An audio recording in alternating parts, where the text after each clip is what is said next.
Tonight is going to be another fabulous contest. It always is. Every time these two teams get together. There. Pocket pick. Asar Thompson taking advantage of Harden. Lays it up. Harden working against Cade. Got to the left hand. Rejected by Cunningham. Double team. Quick double team. Cade dumps it off. Durham pump fake once. Slams it home. It's a 1-point game. Schroeder again tears inside of the basket. Here's Harden driving on Cunningham. High off the window is James Harden. What a fight.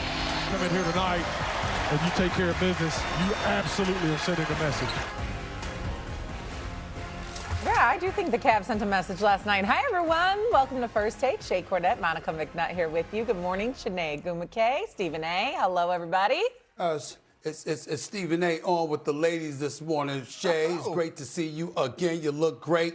Shanae, girl, you've been doing something to yourself. You look fabulous. You look fabulous. And Eminem, as in Monica McNutt, I only got one thing to say, but it's not with my mouth. Are you watching me? Come on, give it to me.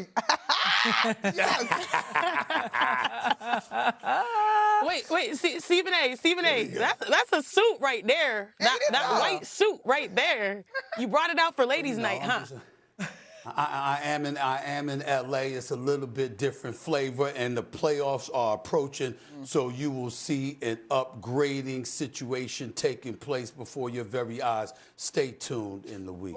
Okay. All right then. White at 10 a.m. Eastern. Hello? I am here for it. Okay, let's go to some hoops. Here we go. In a rematch from Friday, the Cavs took down the top team in the East last night without Donovan Mitchell again. Jalen Tyson was the leading scorer for Cleveland. They had 22 points. He had 22 points. James Harden added 18 as the Cavs beat the Pistons 113-109. So since acquiring Harden at the trade deadline this season, the Cavs are 8-1 in games he has played for them, with the lone loss being against the Thunder. Harden is averaging just over 19 points per game and over 7 assists per game. So again, 2 games against Detroit in the last 5 days. Cavs without Donovan Mitchell beat the Pistons and then took them to OT in the other one. What does last night's results, though, mean for both of these teams? Mon, what do you think? Well, it's funny, Shay, Chanae, I say, when the Harden trade went down, I remember thinking, is this going to make them uniquely suited to go to work with Detroit? There's 2 things that you look at it. You look at the way Cleveland performed last night in the absence of Donovan Mitchell.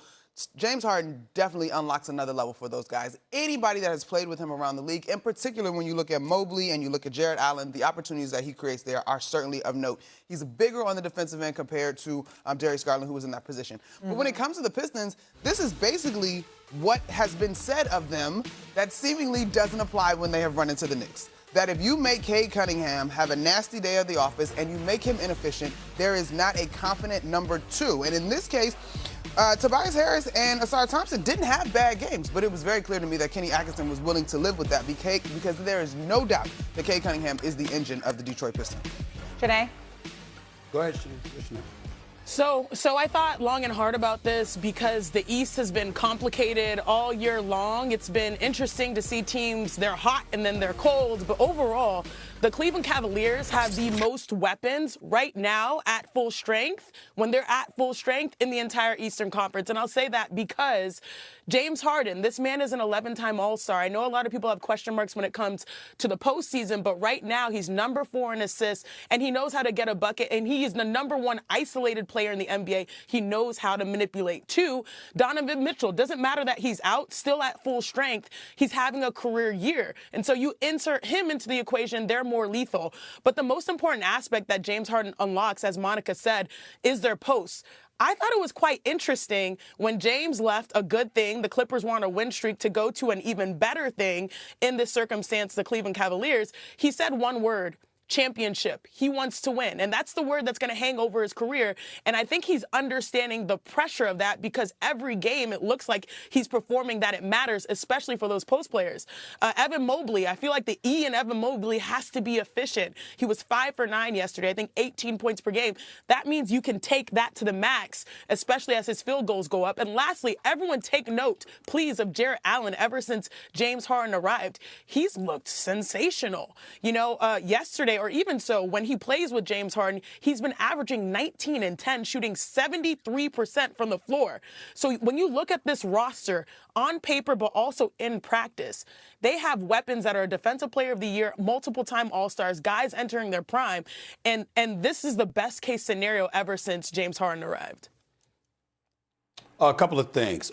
Before I get into it, I just want to, I apologize. Y'all were just looking so stunning, and it was, it's ladies' morning here on First Take, me with the ladies, that distracted me. But I want to look into the camera and tell the basketball world, the Pelicans, New Orleans Pelicans, I saw what you said yesterday. I'll deal with you a little bit later on in the show. I just want to make sure you understand you asked for it. That's all I want to say until I say what I'm going to say later. Now let me get back to the Cleveland Cavaliers to answer this question directly. What did last night's result prove? Shanae, Eminem, not a damn thing. Yeah. Proved absolutely, positively nothing to me. But I want to tell you why, Shanae and Eminem. I want to put on the record, the Cleveland Cavaliers got the talent to win a championship. Mm-hmm. They have the talent to win a championship. I want to be very, very clear about that. But the reason why last night meant nothing to me, it was because it's a regular season game. Mm-hmm. And your basketball character is the question mark for this franchise. And that basketball character issue became relevant in the postseason last year before James Harden got there. We have to understand that James Harden, a top 75 player, one of the most prolific scorers we have ever seen. By the way, a future Hall of Famer, if we're really being honest about it. James Harden has the numbers. He belongs in the Hall of Fame, and he will get there. Make no mistake about it. But the indictment against him was whether or not he shows up in big games in the postseason. In his last 4 Game 7, y'all, this is a career 23, 24 point per game scorer. In the last 4 Game 7s, he has averaged 13.8 points on 27% shooting and 17% from three-point range. In closeout big-time playoff games, he literally has been no-shows where he won't even attempt to shoot for so many shots. Last year in Game 7 against Denver, he attempted like 8 or 9 shots. This is James Harden we're talking about, who can put up 30 in his sleep, but for some reason was anemic in terms of his level of assertiveness and aggression. That's who you added to this squad. He obviously upgrades them. He's an incredible point guard. He's an incredible scorer. Anytime, anywhere he goes, the bigs around him get better. So let's be clear about that, but that's still a question mark about him. Why is that relevant, guys, ladies?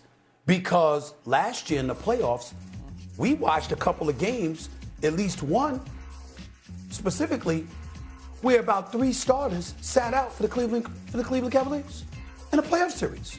And then all of a sudden, they were available for the next game. Well, if you were available for the next game, how the hell weren't you available for the game before? It's the playoffs. And they sat out and was on the bench and left Donovan Mitchell to go out there and handle his business himself. We've been lamenting that about the Cleveland Cavaliers. And what have we been raving about with Detroit? Their character. What have we been raving about with the New York Knicks from last year? Wondering whether or not we're going to see it again this year. Their character.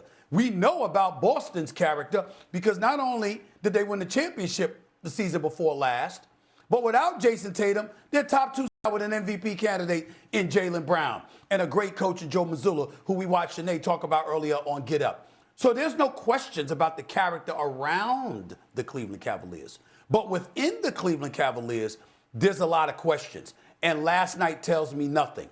This is a team that you judge come playoff time. We know they got the skills, the talents, the ability, the size, the athleticism, the shooting ability. We know they got it all.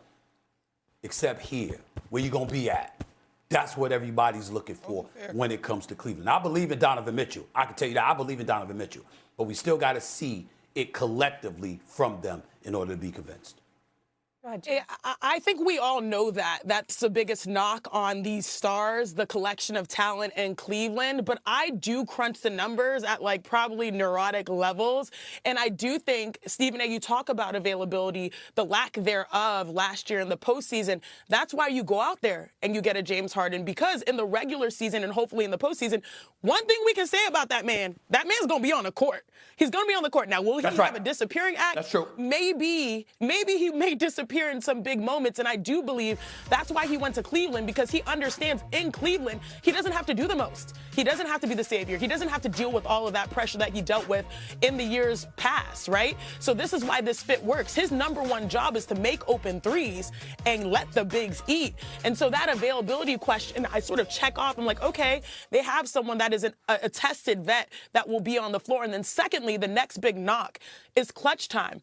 And again, I crunched the numbers, and they've been 5-1 in clutch time games since acquiring James Harden. There is this level of we understand the stakes. I agree with you.